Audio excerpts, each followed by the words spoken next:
right? So if I'm in a meeting, I'm often taking notes to make sure that I'm processing. Right. With my child, I probably wouldn't want to do that, but I wonder, as I've looked at different strategies, I wonder if, just waiting to talk is a strategy, to make myself think about what's being said and sort of creating that silence.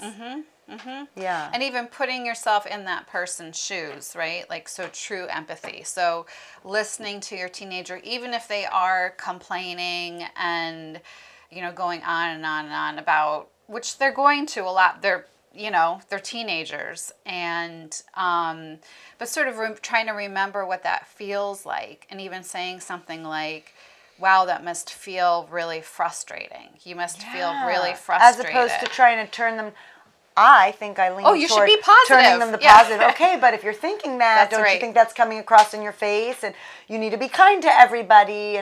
But you're right, sort of acknowledging, wow, that must how they're suck, feeling in that moment. Yeah. That must really feel lousy. I know. Also storytelling. Now, this isn't all about the flow, maybe. I'm sort of moving. That's okay. But storytelling, we interviewed, you and I, a storyteller, and I find that I've been doing that more. So the other day, rather than, focusing on the negative that was going on in my kids' lives, I started sharing a story about a kid who wasn't very nice to me in high school. And I always kind of didn't share that because you worry like it makes you look maybe weak, or, maybe you didn't lead that perfect life or something. But it makes you vulnerable. It exposes your vulnerability. I already was. And I shared that story, and my kids were like, what? Somebody did that to you?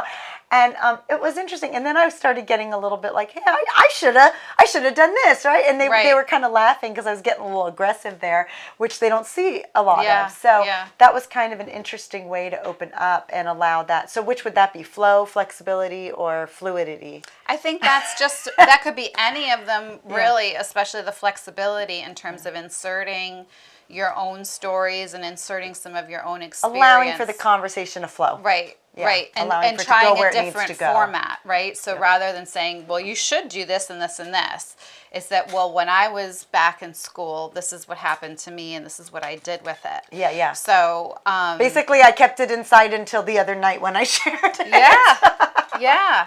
And how, that's a teachable moment, right? Because I'm still upset. So, and the thing is these stories, they don't have to be true.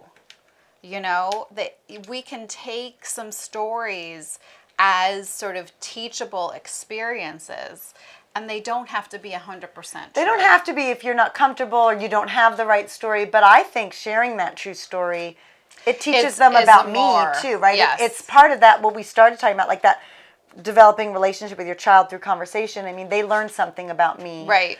I learned something about myself, when I shared that. And it exposes my vulnerability to them, which shows them, who I am a little bit more. I'm more human to them. Yeah.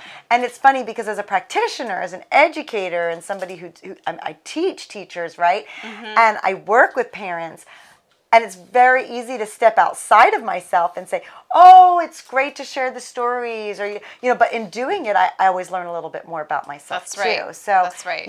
That's part of the beauty of our book is we're practitioners, but we're also parents living in the moment and writing from the trenches, right? That's so right. It's just like truly a parenting project. It truly is. And we're trying out the techniques. Yeah, and we're doing lots of interviews to bring interesting topics, to our viewers and our readers. We are super excited to have this new show by Yellowbrick.me. So please follow us on Facebook, Instagram, Yellowbrick.me. And to find out more, you can subscribe to our newsletter, and the link is in the comments. So please do. Yeah, that's how you're going to know about new episodes coming up. Yeah.